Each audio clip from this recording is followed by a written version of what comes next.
Yeah, it don't make sense. It's a high-powered motorcycle, and How you doing, guys? Thanks for coming to check out the latest video. If you've been following the stories, if you've been, if you're subscribed to the channel, or if you've watched the other videos, you'll know that a few weeks ago, or a couple of weeks ago, I was arrested outside Crosby Station in Merseyside. Well, basically, and I'll just very briefly go over what I was doing. I was actually out for a walk. I was passing Crosby Police Station, and at the time, about 6 police cars come out the back of the compound straight towards me. I was standing at traffic lights, and they come straight towards me, and it was something like out of American, cops and robbers film. One police car went to the left, and one went to the right. One went to the left, one went to the right. One went to the left, one went to the right. And I tried to catch it on my phone at the time, but I was only able to catch the last 2 police cars coming out. It would have made a really good picture. So what I thought I'd do is I'd hang around to see, because I thought to myself, well, they're going to come back to the station, so there's going to be another emergency call at some point, so I can get a couple of police cars coming out. So I was standing on a public path at the back of the police station, just waiting. I had my tripod with me, because I take my tripod with me wherever I go normally, just so I've got something to keep my phone steady if I need to take some photos or video. So I set my tripod up on a wall with my Galaxy S8 on the tripod, and I just stood there waiting for police cars to come out. I got stopped by one police officer who got out of his car. I've got no problems, and there's a lot of people that are making comments at the moment, not very nice comments about me antagonising the police, and I'm going looking for an interaction with them, and that's not the case. I was standing there quite simply waiting to get a couple of shots, and I would have gone. Okay, now police officer pulled up. He got out of the car. He asked me what I was doing, which I've absolutely no problem with. Okay, I do not mind anybody asking me what I am doing. I will tell them. I will absolutely tell them. But when somebody comes at me with an attitude, without even trying to decipher what is going on, when somebody comes at me with an attitude, I will respond to them in the way that they talk to me. Do you know what I mean? I am not going to bend over and get fucked up the arse by the police just because they've got a badge and they wear a uniform. Okay, there's a lot of people out there that don't mind. Okay, I'm not one of those people. If the police want respect, then the police have to give respect. End of. All right, that's it. So I was standing there, police officer, I apologise. He might not identify himself as a man, I don't know. So police officer questioned me. I told him I was taking pictures. I told him I was taking stock footage. I was waiting for some cars to come out to take pictures and a video, and then I would go home. It's exactly what I said to him. Okay, well, pretty much exactly what I said to him. He didn't like the sound of it. He didn't understand what stock footage was, so because he didn't understand, I must be lying. Okay, so he was pissing about, like checking all the cars to see if any of the cars belonged to me, asking me for my details. I told him politely, I'm going to politely decline to give you those details. I don't feel that I've done anything wrong. I'm standing on a public property. You've got your CCTV cameras all over me. Do you know what I mean? I'm not hiding. So after about 10 or 15 minutes with this plum, he went off inside the police station. Now, I did have 2 other interactions with police coming into the compound, which again, I didn't have a problem with. Do you know what I mean? I don't mind telling people what I'm doing. I mind with the way that they respond to me, okay? That's what pisses me off, when they come at me with an attitude. Anyway, long story short, still standing waiting. I was there for about 35 minutes, 40 minutes maybe, waiting. And 2 officers or support staff, I don't know, whether they were officers or support staff, they've come out of the police station into the back. They've gone to get in their car. Now, or into their cars. There was a man and a woman, and I was going to get into, individual cars. Now, the man shouted from about, I don't know, maybe 20 or 30 metres away, shouted, "What do you think you're doing? You can't do that." So I said to him, look, mate, there's no need to shout. Do you know what I mean? That's rude. I said, but, you know, I'm sorry. I can stand here and I can take pictures. The woman didn't like it. She's pulled up next to me and she's sort of yelling through the window at me. She then reversed back in and parked. She got out of the car, went back in the police station.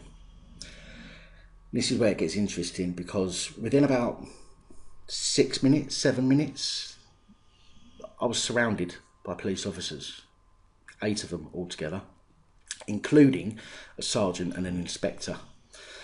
Now, they was asking me for my details. I was questioning them on their reasons.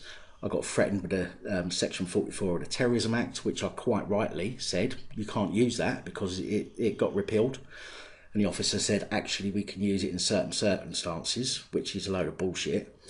Then the inspector piped up and he said, right, Section 50, give us your details. Then he started to walk off. Now, I always carry a folder with me when I go out taking photos. Right? In my bag, I carry my tripod, I have a folder. And in that folder, it's got Section 50, it's got all the different bits of legislation that I might need if I'm questioned by the police. So I went to open my folder and say to the inspector, have you seen this letter from ACPO? Okay, now I now realise that ACPO is disbanded and it's now the NCCP.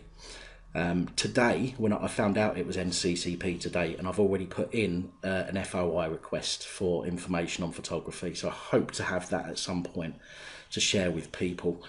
But the sergeant then turned round to me and said, just give me your details. Section 50, you have to give me your details.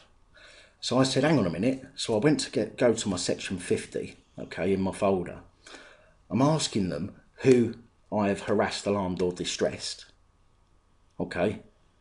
Then the inspector's come back over and he said to me, or he said, just nick him. Okay, so I had my phone taken off me. I had my arms twisted behind my back. Okay, like I'm violent or something. So I had my arms twisted behind my back. I was arrested under Section 50 of the Police Reform Act, bundled in a van, taken off. And he took my phone, a police officer took my phone and said, I'm taking your phone under Section 19 of PACE, okay, Police and Criminal Evidence Act, because I believe that there is evidence on your phone, you know, regarding my offence. So he took my phone. Now, if you've been watching for the last, you know, if you've been watching the other day when I put out my video, you'll know how sort of excited I was to get my phone back, only to be told that I couldn't actually, you know, I went to the police station to pick my phone up and it wasn't there. Well, today, guys, I went to the police station. I had somebody phone them this morning, okay, with the property number. They gave the property number and I was told, yeah, your phone is in there, got dropped off this morning, come and get it. Well, guys, guess what? I haven't got it. I was told, or rather my girlfriend was told on the phone this morning when she phoned up the police with the property number that my phone was in the police station. I went to the police station, I was in there for about 40 minutes and my phone wasn't there. They said it's on the log to say that it was dropped off this morning, but it's not here. So I'm like, well, what the fuck do we do then? And the police officer, the constable, said, the only thing I can do is email the person who delivered the property this morning and email the officer who's in charge of the case. So I was like, well, but it still ain't good enough though, is it? I wish I had another camera to have recorded this interaction, but I didn't. And I said, you know, it's just not good enough. It's unacceptable. I've been down here twice now. Twice I was told that it was here. The first time I went, it hadn't even left the stores, the property stores, in a completely different area. And now this time, it's magically disappeared. So, as I said to everybody, I will try and keep everybody updated with things that are happening. And although this isn't, you know, unfortunately, very good news, it's pretty shit and it pissed me off, but still, people who want to follow the story, I'm doing this video for you so that you know where I'm at and how things are going, and I will follow this through all the way. I still believe that I was wrongly arrested. A lot of other people seem to think so as well. I just want to get my footage to put on here to show everybody exactly what happened. Do you know what I mean? But yeah, there we go. Anyway, as I say, an update on what's happening. Now I've got to wait and see if I get an email tomorrow telling me whether the phone's there. What I am going to do is I'll have to go to the phone box and phone them and say to them, look, you're telling me it's there. I want you to go and get it, put it in your hand, and tell me that you've got it in your hand. You're looking at it right now before I come down and get it. Otherwise, they can fucking bring it to me, drop it off. I will be putting a bill. I will be billing them as well because I don't drive. So I have to get around on public transport or taxis. So I've got all my receipts for the last 2 times I've been. I will be billing them for my journeys backwards and forwards to the police station, and I'll keep you updated on how things go. Anyway, thank you everybody who supports us. I really appreciate it, and you know, a couple of people, Fluke Dog, UK Audits, you know, really appreciate you giving us a mention on, you know, on your channels. The subscriber count has gone, you know, it's doubled in just a couple of days, and I cannot thank you guys enough. Okay, you guys, the people that I was watching before I got into this, and to know that your support is more than just doing your videos and teaching us, you know, how to stand up for our rights. Yeah, also, you know, helping us to grow the channel as well. And you know, you guys are awesome. Thank you. So I'll leave it there anyway. Thanks again, and I hope to drop you another video soon. Yeah, it don't make sense. It's a high-powered motorcycle, and